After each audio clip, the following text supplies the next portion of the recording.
Gouvernance mondiale passe par quoi? Par un sacrifice humain.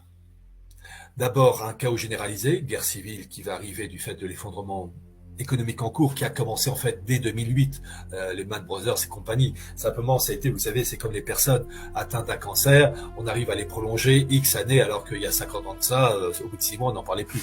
Et bien là, c'est pareil, on vit dans une société complètement métastasée où depuis des années, on n'arrive qu'à maintenir la situation, mais ça va s'écrouler. Et on aurait pu parler des BRICS, c'est très révélateur aussi que les BRICS, la fameuse réunion des BRICS en août de 2023, ils ont fait la promo, donc les BRICS avec la Russie entre autres, la promo de la gouvernance mondiale, la promo de l'agenda 2030, des ODD, Objectifs de développement durable, la promo d'une économie décarbonée, le tout dans une réorganisation du monde. En fait, ils veulent la même chose, mais simplement un partage du gâteau plus équitable. Et tout ça sur fond d'une mystique. Le mondialisme est un messianisme pressé. Et le problème, c'est que pour aboutir à cette idée de gouvernance mondiale, cela passe, hélas, c'est pas parce que moi je le pense, c'est eux, c'est toujours se projeter vers l'autre, vers un idéal de chaos. Et une chose que je remarque depuis quelque temps, il y a une alliance de plus en plus grande entre le monde russe et le monde musulman.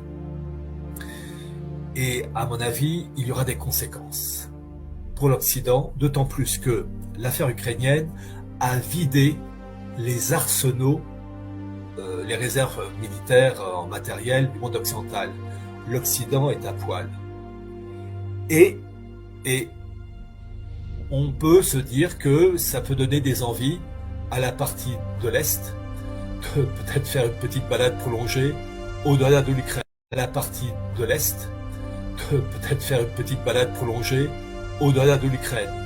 C'est une supposition, mais vu que l'Occident est pourri, vu l'Occident est de plus en plus désarmé et qu'il y a une population aussi efféminée, il faut voir, donc, un truc tout bête, regardez dans quel état la République a mis la France. Regardez dans quel état le système politique a mis l'Allemagne, le peuple allemand, ce peuple allemand qui a donné de si grands hommes. Regardez l'Italie.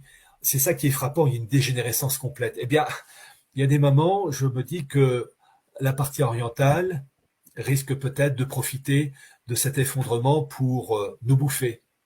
Et ma foi, ça a été peut-être annoncé, ça a même été sûrement annoncé par certains. Et je peux vous dire une troisième chose. On ira ensemble vers ce nouvel ordre mondial. Et personne, je dis bien, personne ne pourra s'y opposer.